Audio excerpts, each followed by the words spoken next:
From the nation's capital, the American Enterprise Institute for Public Policy Research presents Public Policy Forums, a series of programs featuring the nation's top authorities presenting their differing views on the vital issues which confront us. Today's topic, tax cuts and tax reform, the quest for equity. Economic experts, business executives, corporate officials, labor leaders, and private citizens all seem agreed that the nation's economy needs stimulation. In addition, they all seem agreed that tax cuts are a good way to achieve such stimulation. Without tax cuts, inflation is constantly raising the tax burden by pushing individuals into higher tax brackets. There's a difference of opinion, however, on how much taxes should be cut. Should we always, for example, offset the effects of inflation? Or should we let the tax burden rise to reduce the budget deficit and pay for expanded social programs? Whatever the total tax burden, how should it be divided between individuals and businesses? How should any tax cut be distributed fairly among various income levels? How can Congress plug so-called loopholes, which in the past have given certain taxpayers advantage over others? To be most effective, should tax cuts be accompanied by tax reform? And if so, what kind of reform? Finally, even if taxes are reduced, won't that reduction be offset by mounting Social Security taxes paid by workers and employers? Welcome to another Public Policy Forum presented by AEI, the American Enterprise Institute, a nonprofit, nonpartisan research and education organization. This roundtable discussion will explore the topic, tax cuts and tax reform, the quest for equity. Appearing on our panel are Congressman Al Ullman, chairman of the House Ways and Means Committee. Representative Ullman, a Democrat from Oregon, who has served in Congress since 1956, is alternate chairman of the Joint Committee on Internal Revenue Taxation. Congressman Barber, the senior Republican on the House Ways and Means Committee. Representative Conable, who represents a district in western New York State, is also a member of the Joint Committee on Internal Revenue Taxation. Robert Carswell, Deputy Secretary of the Treasury. Mr. Carswell, who holds the number 2 position at Treasury, is a former New York attorney and corporate executive. He served as special assistant to the Treasury Secretary from 1962 to 1965. Herbert Stein, the A. Willis Robertson Professor of Economics at the University of Virginia. Dr. Stein was a member of the President's Council of Economic Advisors from 1969 to 1974, serving as council chairman from 1972 to 74. Dr. Stein is editor of the monthly newsletter, the AEI Economist. John Charles Daly is the moderator of the discussion. Mr. Daly is a former news correspondent and commentator for CBS and ABC News. He is a former ABC Network vice president. He headed the Voice of America. Now, here is Mr. Daly. This Public Policy Forum, part of a series presented by the American Enterprise Institute, is concerned with tax cuts and tax reform, the quest for equity. Oliver Wendell Holmes, in one of his glittering opinions from the bench, said, "Taxes are the price we pay for a civilized society." The storm of outrage and anguish following the 1977 increases in Social Security taxes suggests that major elements of our society feel that perhaps we are becoming too civilized. But now the Congress and the people are contemplating President Carter's proposed income tax reductions and tax reforms. A civilized society is suddenly become identified with the 3-martini lunch, which competent authorities suggest is most uncivilized. Now, whether it is the 3-martini lunch or the proposal that it should be taxed that is uncivilized, I will leave to your conscience. While attention is focused on the martinis, there are other matters of concern. Some say that the tax cut is too large, are deeply concerned about the deficit and inflation, or concerned because it may deny funds for expanded social and employment programs. Others say that too much or too little of the tax cut is going to business. Still others argue urgently that the middle economic class is being crushed between well-intentioned tax relief for the lower end of the economic scale and the even higher tax brackets middle-income wage earners are being pushed into by inflation. In his campaign, President Carter called the tax code a disgrace to the human race, but it seems difficult to get any two people to agree on what should be done about it. So, Secretary Carswell, could you tell us briefly how the administration decided on the size of the tax cut and on how it was to be divided between business and individuals? Well, we spent the fall developing a comprehensive economic program for the administration, and the centerpiece of that economic program was the tax cut. The size of it basically was addressed to what the level of stimulus was that we felt would be necessary for the economy in 1979. And our figure turned out to be a net reduction of $25 billion. On the division of that figure between business and the public, we basically tried to draw a conclusion from what we felt was necessary to make the stimulus work most effectively. We were trying to equate what was necessary to lead to additional consumer spending and what might be necessary to provide business incentives for investment. Our division there turned out to be $6 billion for business and $16.8 billion for individuals and $2 billion for excise taxes. All right, Mr. Congressman Ullman, significantly, as chairman of the House Ways and Means Committee, you have been quoted as favoring a smaller tax cut. Would you tell us the reasons for your position and whether, in your view, it is widely shared? John, I believe we need a tax cut, but I think it ought to be at the lower end of the scale. You know, there are a lot of other mechanisms that we need to use. The tax reduction isn't the only stimulus that we can put into the economy. We have to take into consideration a budget to discipline. I think as much of America is concerned about getting a handle on our deficits and our spending programs, we're concerned about inflation, and certainly, although you could make a case that the budget under these circumstances is not inflationary, I think some slight changes could make it inflationary. Therefore, I come out on the side of lower reductions, somewhere perhaps under $20 billion, whereas the administration comes out for around $25 billion. Representative Conable, you're ranking minority member of the House Ways and Means Committee, and as we know, roughly 1/4 of the cut in personal and corporate taxes is scheduled to go to corporations and about 3/4 to individuals. Is this sharing of the benefits appropriate? I think it's generally appropriate, John. It's also traditional. We usually do give a very substantially greater cut to individuals than to corporations. However, I think it's important to point out that of the total amount of income taxes collected, roughly 3/4 of it does come from individuals and 1/4 from corporations. I think there are other things to consider here also. Inflation has moved individuals into a higher bracket because of the graduated income tax to which they're subject, while corporations have a flat income tax. It seems from the point of view of equity, therefore, we should be giving a greater reduction to individuals just to keep them in the same place because, quite frankly, they've had a real tax increase in recent years. So I think there's a certain symmetry in that figure, even though it appears to be unequal. It's a wise division. Professor Stein, you've often noted that because Congress does not change the tax law's basic elements, inflation, as Representative Conable said, constantly increases the tax burden on individuals by pushing them into higher tax brackets. In your view, do the Carter administration tax proposals offset this tendency? Well, no, I don't think they do. They do offset this tendency for some people, but for a very large number of taxpayers, the Carter proposal doesn't do it at all.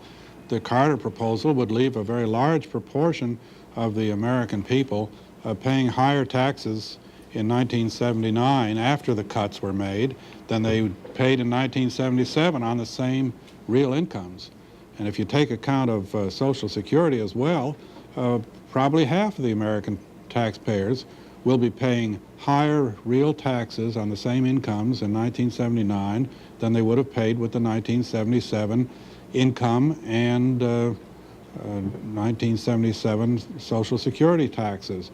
So that this proposal is continuing the process that has been going on for a long time of allowing the inflation to make the tax system more and more burdensome on people in the middle and upper income brackets, who already, in my opinion, were paying an unfairly high burden and an uneconomically high burden of taxes.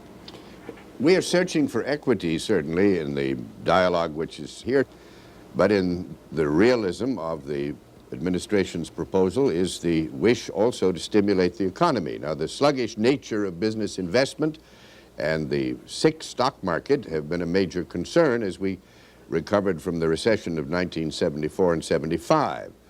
How much, if I may ask you this, Congressman Ullman, how much is tax policy to blame for the developments we have seen, and will the President's proposals have much impact on them? Well, tax policies have something to do with them, but I think that altogether too much blame has been laid upon our tax policies. You know, this country doesn't even have long-range goals on growth and inflation. We kind of muddle along. We have great unsolved problems in energy. It's extremely important that in the process of remodeling the tax system, we also get some better management into our overall economic programming in this country, because they go together. Secretary Carswell, do you see stimulation in the tax proposals that have gone up to the Congress? Certainly, that's one of the purposes of the tax proposals as they were presented. It all depends on your point of view, though, quite frankly. Well, I'd love to have you argue about it, if you will. Well, this kind of a cut could be viewed as a stimulative cut, but my goodness, all we're doing is eliminating what would otherwise be a substantial drag on the economy. We've had a very large Social Security tax increase that's just gone into place that would be a drag on the economy. And the action of inflation on the graduated income tax is constantly creating a drag because it's raising the real rate of taxes. And so all we're doing is offsetting, as Herb says, to some degree, a tax policy which otherwise would be suppressing economic activity, reducing it. Now, maybe you can say it's more stimulative than it would have been if we hadn't had the cut. But in effect, I just see it as an offset to a drag, not a stimulus. Dr. Stein? Well, I think I'm going to disagree with all three of my colleagues who are all assuming that the economy needs a stimulus, that the economy needs a shot in the arm, and more particularly, they're assuming that the economy is going to need a stimulus sometime around the end of this year, which is a fairly high degree of crystal ball gazing. But the economy has been rising rather strongly. It has had a long recovery and a fairly strong recovery, and in my opinion, it is fairly close to full employment now and will be even closer by the end of this year. So I think the case for giving the economy another shot in the arm at the end of 1978 is by no means clear. Essentially what the administration is saying is that they don't see how the economy can continue to expand without continuing $60 billion deficits, even in the fourth year of a recovery and when the economy is fairly close to full employment. I don't see any reason to think that it can't. And the reason, of course, that you see, it is said that we need tax cuts in order to offset the tax increases that are coming anyway. But the administration is offsetting these tax increases twice. First, they offset them with their expenditures, and then they're going to offset them with tax reductions. Of course, if we didn't have this enormous $500 billion budget, we would all agree on the need for and justification for a substantial tax reduction. But the case for a tax reduction, for a large tax reduction with a $500 billion budget, is by no means clear to me. Secretary Carswell? I think Mr. Conable made the argument pretty clear that with a Social Security increase, of the magnitude that we're going to have in the next 2 years, and with inflation having pushed particularly the lower people into unacceptably high tax brackets, that one has a real cause for concern that additional stimulus will be necessary. And I would suppose that's why we are trying to do something about that part of it. Now, it's perfectly possible to approach those problems another way by cutting the budget, as Mr. Stein was suggesting. I think the President did his best on that. Certainly in the discussions in the administration, and to listen to the cries of the wounded, one would think he did too much. We did only reduce the budget. We didn't reduce the budget at all in real terms, but the increase was only 1% in real terms over what it had been in the previous year. And historically, that's pretty good work in terms of holding down increases in the budget. Perhaps one could do better, but it was our judgment that that was all that was attainable this year. I think we should not forget the tax reductions that we've put in place in the last 3 years. Most tax economists will say that we've kept the average taxpayer fairly whole. There are exceptions, but the reductions have gone in place. If we fail to act at all, there's a temporary reduction that would be eliminated and an automatic tax increase. Sometimes we forget that, but once you get a temporary tax reduction, it becomes permanent. We learned that the hard way. There's only one way to go. I think that I would have to come down very strongly again on maintaining some budget discipline and maintaining a cut in the lower end of the scale. What kind of discipline is it to have another $60 billion deficit at this stage of the economy? That doesn't seem to me to reflect discipline. And of course, it's very doubtful whether the deficit will in fact be held to $60 billion. So all one can see by looking at the budget is that numbers have been produced which indicate that the deficit will go down from 62 billion to 61 billion, which enables the administration to say, see, we're reducing the deficit. But that is a well-known ploy of all administrations, at least as far back as Franklin Roosevelt, and those reductions in the deficit never do materialize unless something much bigger than that is planned. So I'm sure nobody wants to argue against tax reduction. But I think the point is whether we should take seriously the notion of fiscal discipline, which would mean that we should obtain tax reduction by some restraint on the spending side of the budget. I'd like to say that at this point, I think one of the most serious needs for equity and for the right kind of economic impact would be for cutting taxes for the middle class and not for necessarily for the lower end of the scale. The figures I've seen indicate that people, the bottom 42% of the taxpayers, those with incomes of less than $10,000, pay only 12% of the total income taxes collected. And there's not a great deal more that can be done for them unless you go to a refundable system in further income tax reform. But this Social Security tax we've just passed has hit very heavily the middle income group, the group between $15,000 and $30,000. And that group is also particularly affected by inflation, at least as far as the impact of the graduated income tax on inflation, because the brackets come quite close together there. And it would seem to me at this point that there would be some point in not just stimulating aggregate demand the way we have been mindlessly for a number of years now, every time the economy flags a bit. I think we ought to worry a little about trying to encourage more thrift, more capital formation, and some of these issues that are central to a functioning economy, rather than just to heating up the economy in the usual aggregate way. I couldn't agree more. I think that we need to spread the cuts. I think some relief to the middle class is certainly a basic purpose of this bill, and I think it's time that we do it. I think, though, that by changing around the format somewhat, that we can get just as much relief at less of a cost to the taxpayer, and we're trying to develop methods of doing that.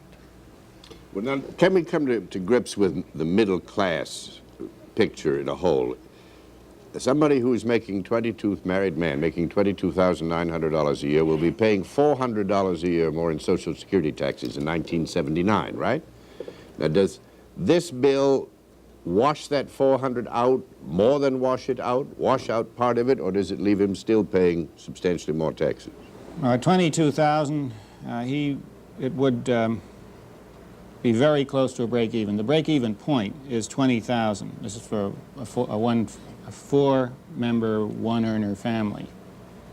Now, that means that below $20,000, it will more than wash out the Social Security tax increase, which means that for the large proportion of taxpayers, it will wash out the Social Security tax increase as it's now drafted.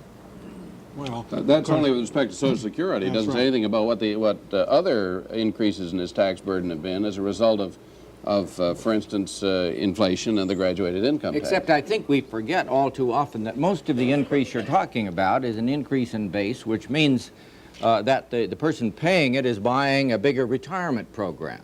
It's an enforced savings program, but you have an actuarial increase in your retirement program that corresponds to the increase in payments. And so I think you can't say this is just a tax increase. But I think that a point was being raised here, which is of more general application than these particular rates, and it has to do with the meaning of equity, which is one of the themes of our discussion. It is assumed throughout the administration's writing on this subject that fairness is identical with more progression. That is, that any move in the tax system which increases the burden in the upper income groups or which reduces the burden in the lower income groups is, by that very fact, fair. And I think that that is an extremely simple and a notion of the matter which would not be accepted by the majority of the American people. Because there is another notion which has a long tradition in our culture, and that is that the labor is worthy of his hire. That is, that a person is entitled to keep a reasonable proportion of what he makes. And we are violating that very drastically in our present tax system, and that is a thing that needs to be redressed. We have gone a long way in the other direction, farther than anybody really recognized, I think, because a lot of it was done deviously through inflation, and a major effort now should be to redress some of that, whereas the basic philosophy of the administration's approach to this has been to carry it further, to eliminate all those deductions or benefits which might help middle and upper income people, to tilt the rate scale in a way which helps the lower, and bears more heavily on the upper income people. And I think this, of course, is very hard for a politician to argue against, but I'm not running for anything, and I can say I think it is very unfair. It's also fascinating that we really haven't talked about the business taxes much up till now. There's one theory that you don't really tax business. All you do is increase its cost of doing business, and therefore that the cost of the additional taxes is ultimately paid for by the consumers of America who use the services and goods that business provides. I know that was a position that our former chairman, Wilbur Mills, used to take, that you didn't tax corporations, you raised their cost of doing business. Now, viewed in that light, it's not only a hidden tax to tax business, a tax on individuals ultimately, but it's likely to be quite a regressive tax, because you are then taxing people according to the amount they consume rather than according to their ability to pay. And that's one, I do think that we need to carry a greater burden of explanation in explaining the tax system to the American people, so they won't think that they're somehow home free if business pays more taxes. They aren't home free. They simply are going to have to pay more for the things that business provides for them. Secretary Carswell? I think the question of equity is an important one in any tax bill. Obviously, that's what the President's reform proposals are all about. I think that if to oversimplify it, the best you can do for people in the lower brackets is to cut their rates. They aren't making use of tax preferences to any great degree. But people in the higher income brackets in widely disparate forms make use of tax preferences, so that in the higher income brackets you have people paying all the way from 0% to the top rate of 70%, depending on what use they make of tax preferences. Now, when you get to increases, which this bill will do for some in the higher income brackets, the way you get there is that we are eliminating tax preferences that some of those in the higher income brackets will use. Now, we're not cutting the rates significantly in those top brackets. We're not proposing to cut them significantly in the top brackets, but we're not increasing them. And indeed, if one were going solely on the rate tables, there would be, except for a few aberrant statistical cases, there would be a reduction for everybody. But the increases come in the top brackets because of an attempt by the President to make the whole system more equitable, and the way you do that is to get at what the President feels are the unjustified tax preferences that are now in the system.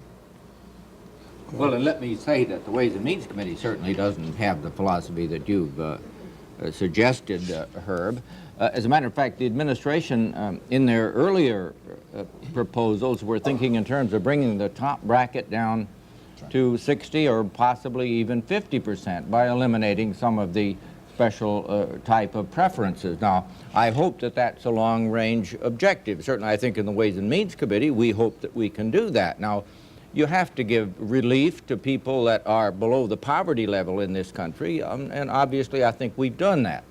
But this bill, I think, will be more designed toward giving relief in the middle brackets, who have been caught up particularly with inflation. And I think that's the main purpose here, giving economic stimulus to the business sector, giving some relief to the middle-class taxpayer, I think are the basic purposes of this bill. Well, before we leave the area of business, which you raised, Mr. Congressman, one of the proposed reforms for business would eliminate a tax provision, DISC, DISC, that favors exports. Now, with the enormous trade imbalances we have and the weaknesses of the dollar, which seem to be never-ending, does this seem to be an appropriate way to move? It doesn't make any sense to me. We're not only faced with the proposal to eliminate the Domestic International Sales Corporation, DISC, which is a stimulus to exports, creating jobs here in America for the export trade. But we also are faced with a proposal to eliminate deferral of tax on foreign source income, which I don't believe ultimately would raise any money at all for the U.S. Treasury, but would greatly affect the competitive position of our American corporations abroad. And I can't understand why we are doing that. Both these proposals, in the long run, have a good deal to do with a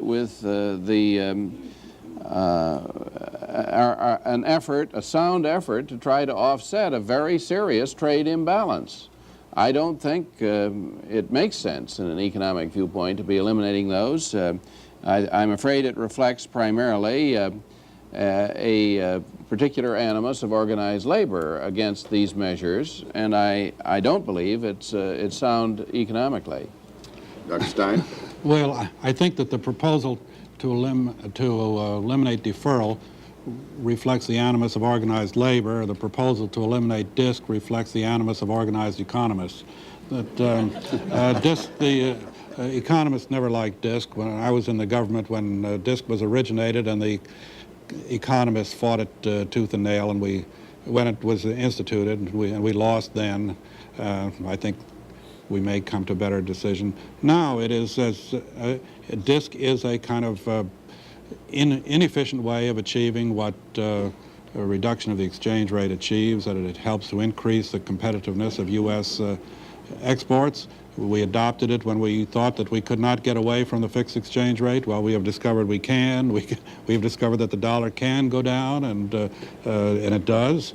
And I think my general attitude about these so-called preferences for business is that you should keep the old ones. We're used to the old ones. People have made investments on the basis of the old ones, and they're reflected in the prices at which people bought assets. But these new ones, this one's only 6 or 7 years old, we have no need to consider that embedded in the system, and we might as well get rid of it before it becomes encrusted. You will acknowledge that there may be some point in not giving it away if it can be bargained away. Well, if we could get anything back for it, yes. Congressman Ullman? Well, you know, I've been a bit reluctant to get into this field. Barber mentioned the huge trade deficit. We have to think in terms of countering some of the export subsidies or border taxes that other nations have, and DISC, whereas it's far from a perfect vehicle, at least compensates a bit for that. It's an inefficient way of doing it, and I have maintained a position that, considering our world posture in trade, that until we can devise something better, or until we can trade it off and get something better in return, that I think it would be foolish to get rid of it at this point.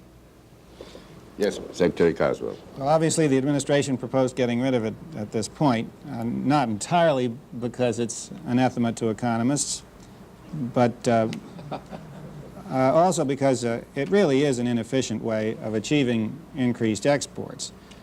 We are, in the budget side, on the budget side, proposing a $2 billion increase in the Export-Import Bank's authorizations. And that ought to do more, frankly, to stimulate exports if we need stimulation than DISC will, and at a far lower cost because the money will get paid back to the Export-Import Bank. Now, nobody has so far, except the moderator, mentioned the 3 martinis, and I want to congratulate everybody on the panel. I would like to go in this issue of the middle class and equity to another point in the proposed tax cuts and reforms, and that is the proposal that medical deductions now would have to exceed 10% of adjusted gross income. Doesn't that hit the middle class in about as sore a spot as they can be hit? Mr. Secretary? Well, it's a difficult problem because the medical deduction is unfortunately not a uniform deduction. In one year, the taxpayer will use it, and in the next he won't. So it's a hard one to talk about averages on. On the averages, we think the fair thing to do with it is to put it into the rate base. And of course, that's what the proposal is designed to do. But that will, of course, mean that from time to time, people who are just up below the 10% limit floor that we're now proposing, they may feel it's inequitable. But in gross, for the whole population, we think it's the way to go. There's an interesting side effect of that plus the administration proposal to eliminate the deduction for sales tax and for state gasoline taxes. It raises the number of people, number of taxpayers who would be claiming the standard deduction from 75% to 83%. Now that's an interesting figure because there's been a lot said about simplification of the tax system. And President Carter, as a candidate, assumed there was a great constituency out here for simplification of the system. In fact, you've got 83% of the people, if this becomes law, 83% of the people on the standard deduction already. So the simplification would apply primarily to only 17% of the people. That has all sorts of interesting side effects in terms of philanthropic policy and homeowner policy and so forth, because we have built into our tax code preferences which encourage people to give to charity, to own homes. And of course, if they're on the standard deduction, those preferences aren't operable. It is going to make donation to charity look increasingly like a loophole as we put the great bulk of our population on the standard deduction. Well, now, before we use up all of our time, I think we must approach the possibility that the system we use might be at fault. Certainly no one of us is unaware that there have been broad proposals to change the whole methodology and means by which we raise the necessary finances for government and the social needs of the nation. One of them is indexing to correct the income tax system to prevent upper movement in taxes because of inflation in dollars. Would you like to speak on the issue of indexing, Mr. Conable? Oh, yes. I think that's a very interesting subject and probably the wave of the future. Certainly it is if inflation continues at the very high rate we have now, because I, for one, can't see why the government should benefit from policies fostering inflation. You get a tremendous fiscal dividend as people have their real tax rates go up simply because they received more dollars and therefore are in a higher bracket, even though those dollars are worth less. For clarity's sake, would you give a simple example of how indexing would work so that folks at home would know what you would, the way to index, to strip out some of the impact of inflation, not of real economic growth, but of inflation, would be simply to say that as the cost of living goes up 6%, you would raise all the various thresholds in the income tax law by 6% also, so that a person wouldn't go from a 15% tax to a 17% tax simply by virtue of inflation. It's a difficult concept, but it's one that other countries have tried. And if we are going to be locked into inflation in this country and continue to have a graduated income tax, that's the only way we can avoid having to cut taxes constantly just to stay in the same place. Let me argue very strongly against indexing. We've, I think, done too much of it. What you do when you adjust everybody to an inflation factor in the economy, you take away all the discipline, so nobody then really cares anymore, and you're going to guarantee a continued inflation. I feel very strongly that that it's a very dangerous thing. I think the main challenge in our economy is to get a handle on inflation. I think we just simply have to turn the corner, and that's why some disciplines in our budgeting system are so important.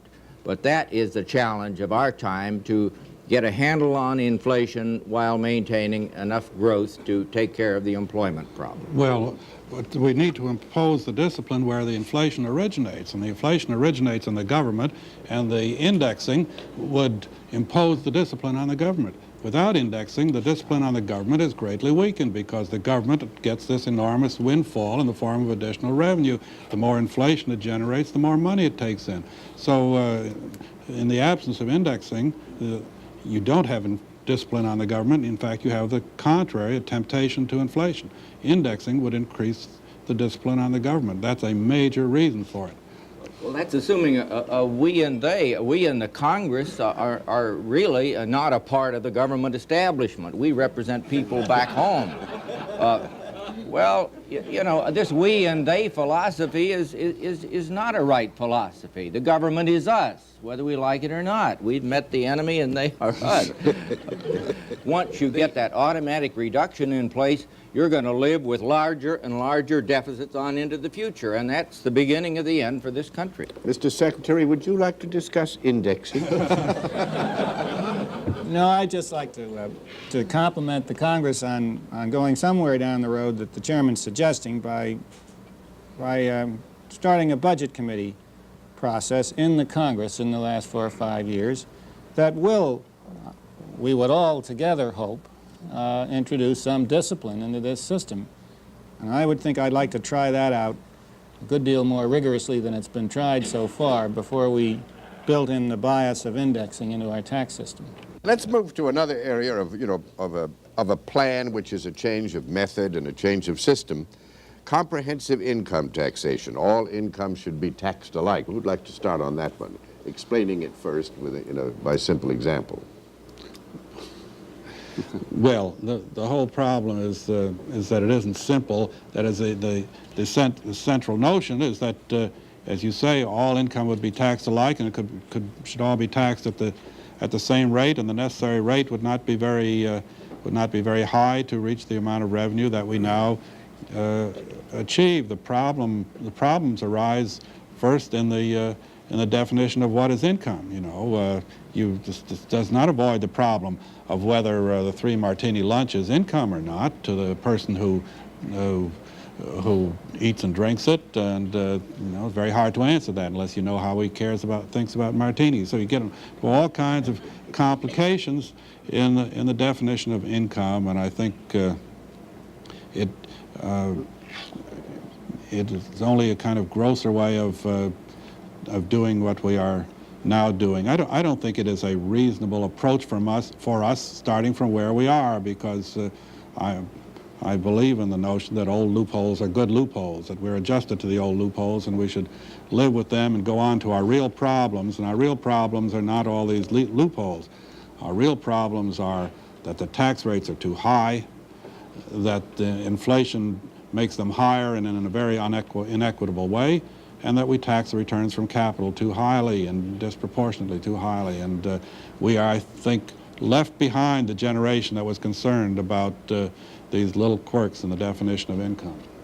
The desire to do equity is what has confounded our tax system. Nobody started out with the idea to make a complex tax system. And if you went back to the early 1920s, you'd find a very simple, comprehensive tax system. Maybe a lot of things weren't taxed, but at least everybody was taxed the same way, pretty much.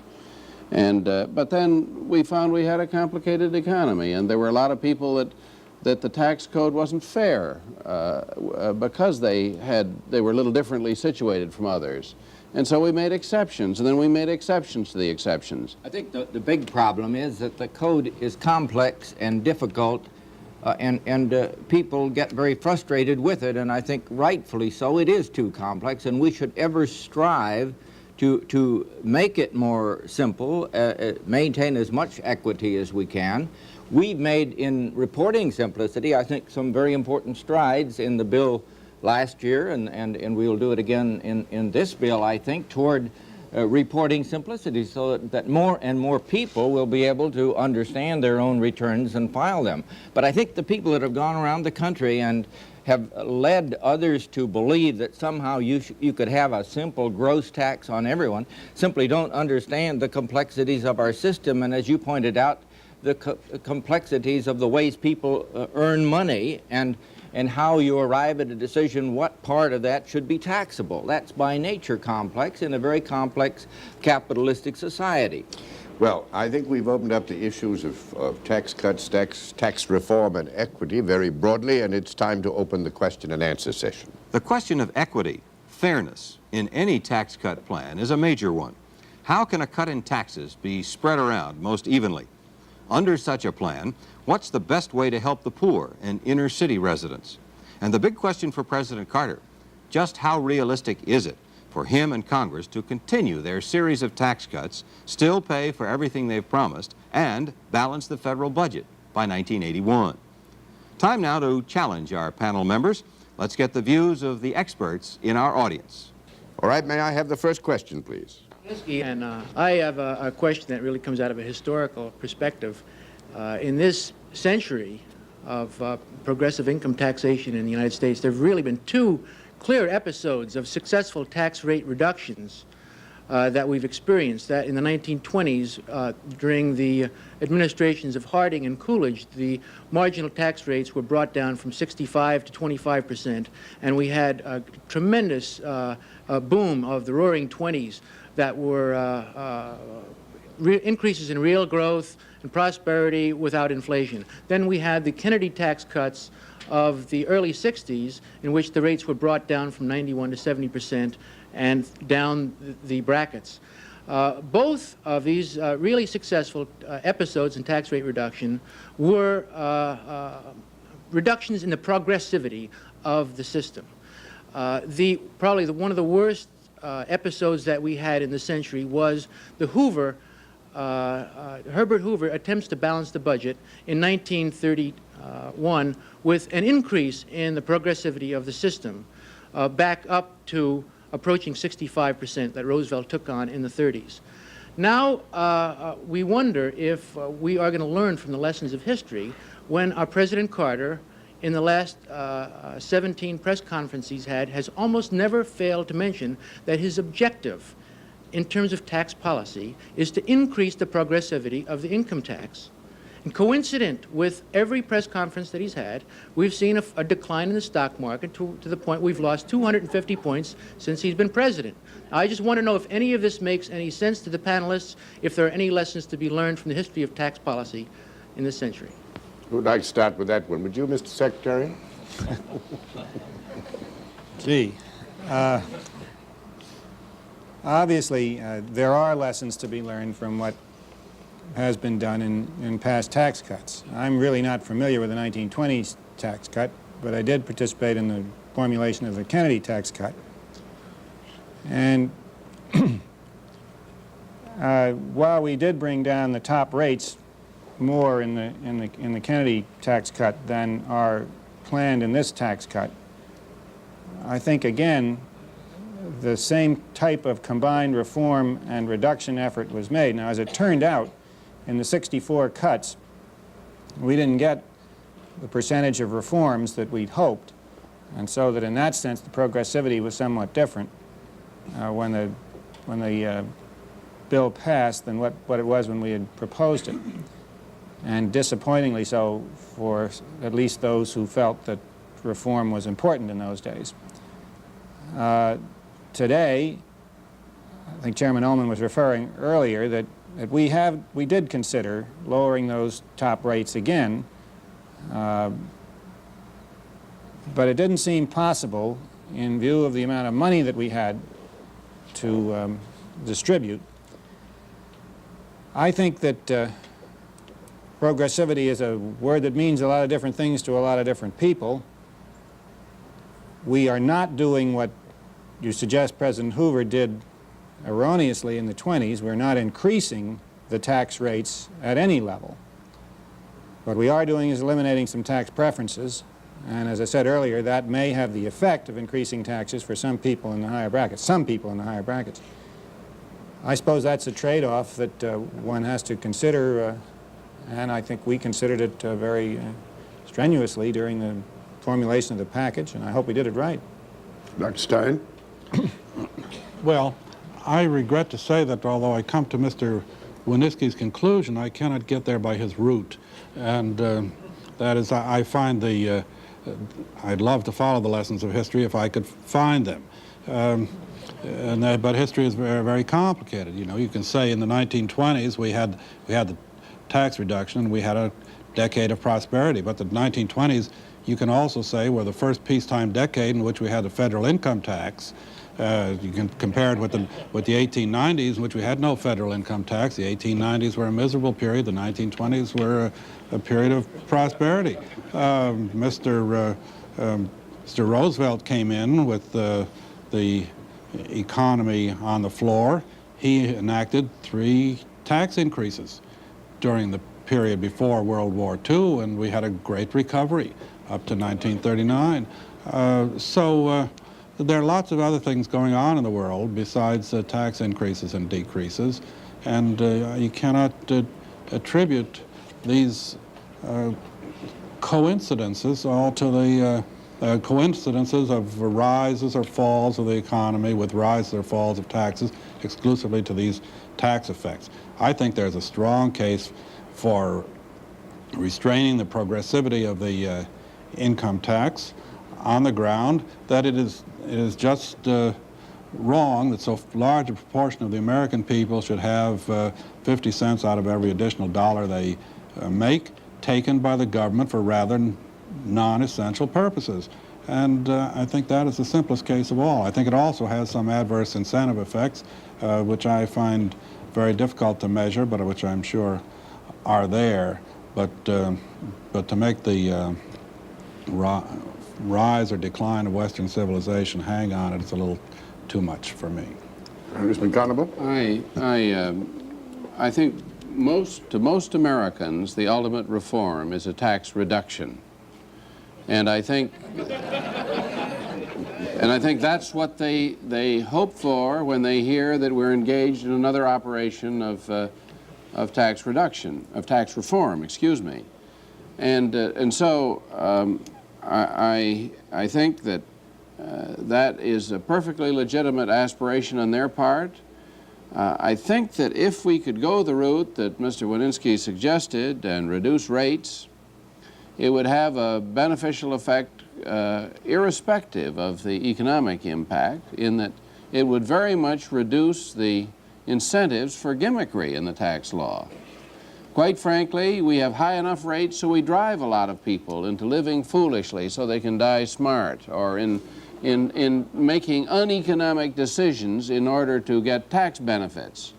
And we're distorting the pattern of our economy, but primarily because we have such a high tax burden generally that people are looking for devices of that sort, creating a political market for them. And I think it's an unfortunate thing. I would like to see us go the route of rate reduction I think that would be viewed as as one of the best types of reform, and I think would have the effect of greatly reducing the incentive to gimmickry that has so characterized our code up to this point. Next question, please. My name is Shanti Tangri. I'm an economist from Rutgers University. My first question is for Congressman Conable. You mentioned several times the need for capital formation. If it is really that important, I wonder if it is really difficult to conceive of a progressive tax on consumption.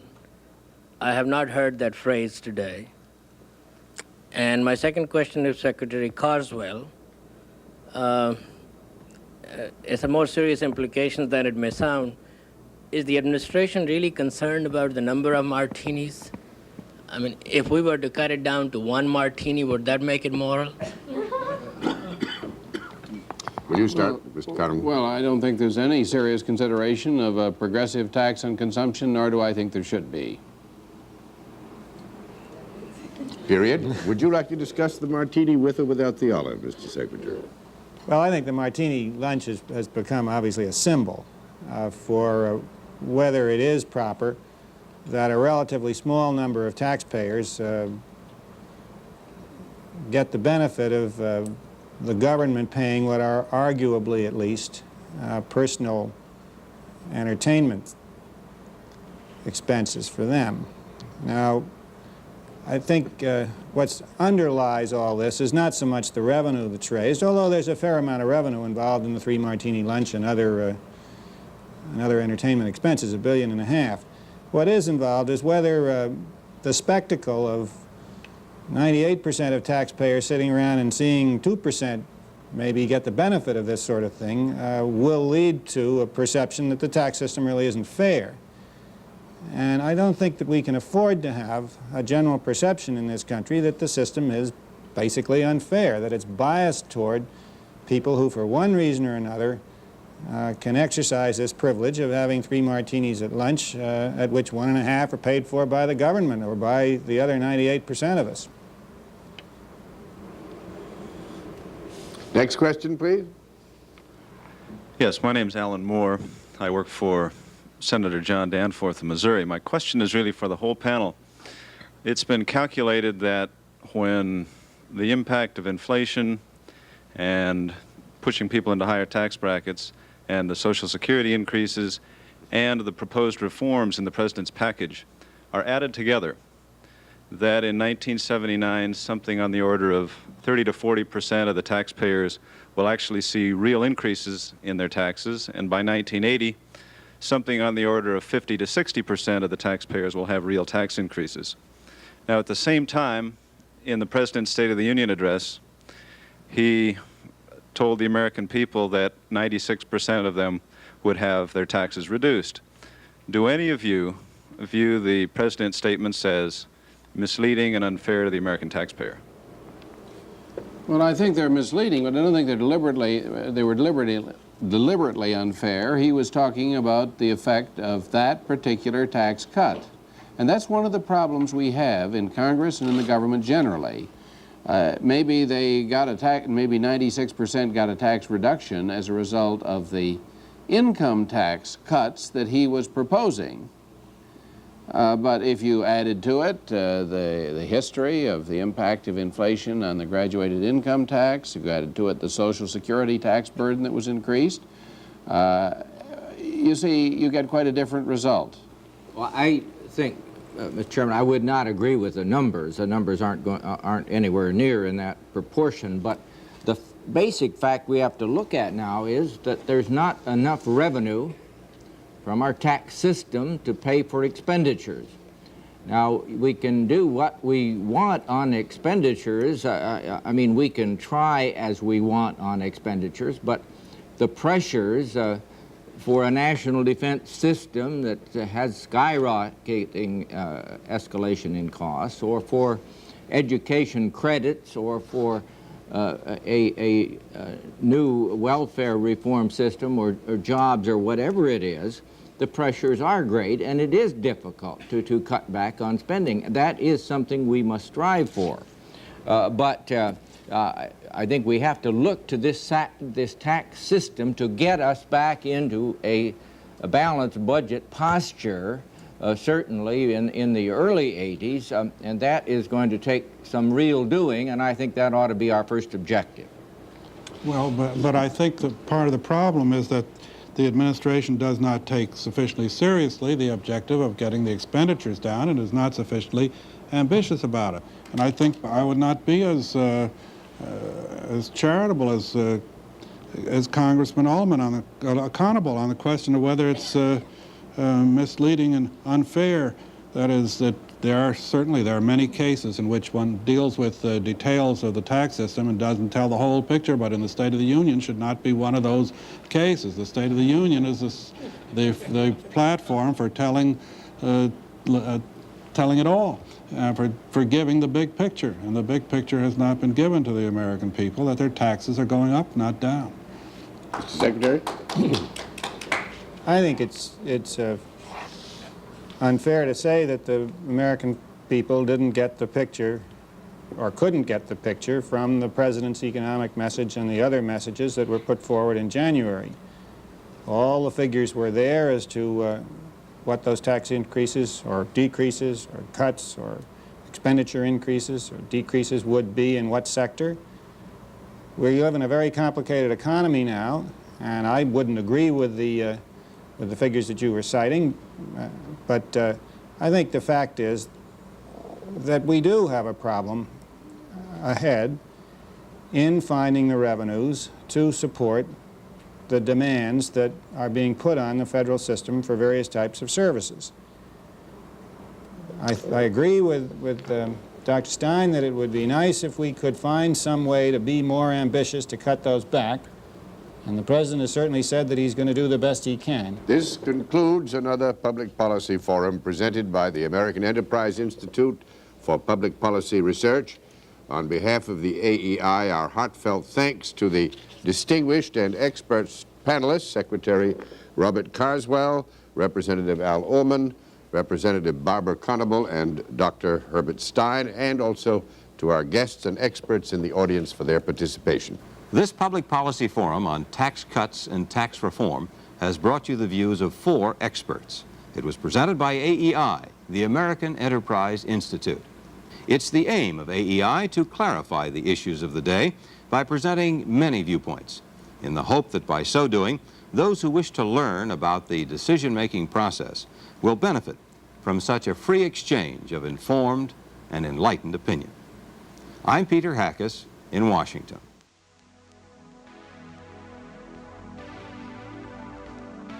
This Public Policy Forum series is created and supplied to this station as a public service by the American Enterprise Institute, Washington, D.C.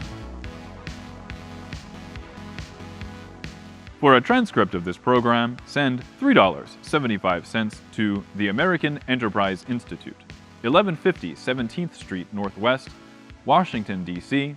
20036.